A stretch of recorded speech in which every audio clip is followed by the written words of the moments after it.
الحمد للہ رب العالمین والصلاة والسلام على سید الانبیاء والمرسلین وعلى آلہ وصحبہ اجمعین اما بعد۔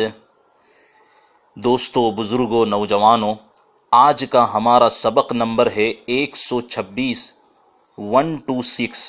ہمارا عنوان ہے حقیقتاً شق صدر۔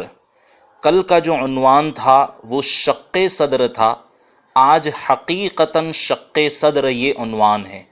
اس کے پیچھے کیا سچائی ہے اور اس کے سچے معنی کیا ہیں وہ پہلے سن لیجئے۔ اس کا مطلب ہوتا ہے کہ شق صدر یہ جو واقعہ ہے یہ سچ مچ میں ہوا تھا، اس کا کوئی مرادی معنی اور کوئی مفہوم مراد نہ لیا جائے، بلکہ اس کو یوں سمجھا جائے کہ یہ حقیقتاً اور سچ مچ یہ واقعہ پیش آیا تھا۔ چنانچہ علامہ قسطلانی رحمۃ اللہ علیہ اپنی مواہب میں اور علامہ زرقانی شرح مواہب میں لکھتے ہیں کہ یہ جو واقعہ بیان کیا گیا ہے شق صدر کا، کہ پیارے آقا صلی اللہ تعالی علیہ وآلہ وسلم کے شکم مبارک کو چیرا گیا، پھر اس میں سے دل نکال کر اسے بھی چیرا گیا اور اس میں سے خون کے جمے ہوئے 1 یا 2 ٹکڑے باہر نکال کر پھینک دیے گئے، یہ کہہ کر کہ یہ شیطان کا ایک حصہ ہے۔ تو یہ جو سارا واقعہ ہوا تھا یہ بالکل سچ مچ واقعہ ہے، حقیقت ہے۔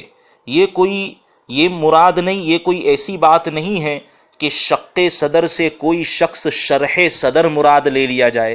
یعنی شق صدر کا مطلب یہ تھا کہ اللہ کے نبی صلی اللہ علیہ وسلم کے سینے کو وسیع کر دیا گیا تھا اور اللہ کے نبی صلی اللہ علیہ وسلم کے دل کو گندگیوں سے بالکل اور برے خیالات سے اور برے سوچ بچار سے بالکل پاک کر دیا گیا تھا، نورانی بنا دیا گیا تھا، اور یہ من جانب اللہ ہوا تھا۔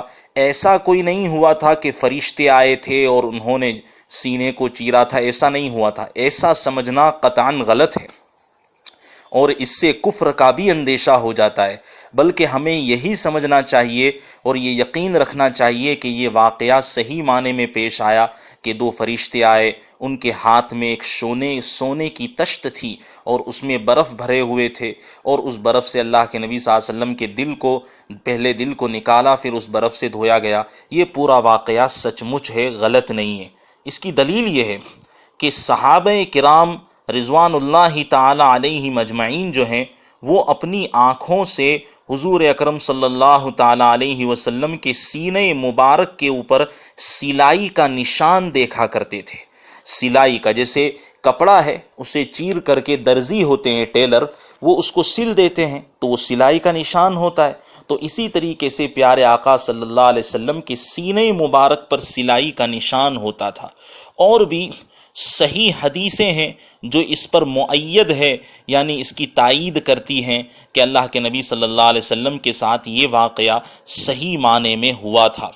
اب آج کل کے جو روشن خیال لوگ ہیں، جو جہلائے عصر ہے اور روشن دماغ لوگ ہیں، وہ یوں کہتے ہیں کہ یہ واقعہ حقیقتاً نہیں ہوا تھا، بلکہ اس سے کچھ اور مراد تھی، یعنی شرح صدر مراد تھا۔ اللہ کے نبی صلی اللہ علیہ وسلم کے سینے کو معانی سے، یعنی علم الہی کے لیے کھول دیا گیا تھا، یہ مطلب ہے، اور یہ ایک خاص قسم کا علم ہے۔ تو انہیں سوچ لینا چاہیے اور انہیں سمجھ لینا چاہیے کہ وہ یہ صریح غلطی کرتے ہیں، واضح طور پر غلطی کرتے ہیں، ایسا نہیں ہے۔ اگر یہی معنی مراد ہوتا جو وہ لوگ بیان کرتے ہیں تو پھر اللہ کے نبی صلی اللہ علیہ وسلم کے سینے مبارک پر سلائی کا نشان صحابہ کرام دیکھتے تھے تو وہ کیا چیز تھی پھر؟ اس لیے یہ دلیل سامنے آ جاتی ہے۔ اللہ تبارک و تعالیٰ ایسے برے خیالات سے ہم سب کی حفاظت فرمائیں، اور اگر ایسے کسی کو برے خیالات بھی آ جائے تو لا حول ولا قوت الا باللہ العلی العظیم پڑھ لیا کرے۔ تو ہمیں اس سبق سے یہی فائدہ حاصل ہوا ہے کہ قرآن میں اور احادیث میں جو قوموں کے اوپر عذاب آئے اور کبھی قوموں کے اوپر نعمتیں آئی ہے اور اس کے جو واقعات ہیں ان کو اسی حساب سے سچا ماننا چاہیے۔ اپنی طرف سے یوں سمجھ کر کے ایسا تو ہو ہی نہیں سکتا، یہ تو انسان کے بس سے باہر ہے، انسان کی طاقت سے باہر ہے، ایسی چیزیں کیسے ہو جائے گی؟ مثال کے طور پر اللہ کے نبی صلی اللہ تعالیٰ علیہ وسلم جب راستے سے گزرتے تھے تو درخت اللہ کے نبی صلی اللہ علیہ وسلم کو سلام کرتے تھے، اور کنکریاں جو ہے وہ اللہ کے نبی صلی اللہ علیہ وسلم کے ہاتھ میں تسبیح پڑھ لیا کرتی تھی۔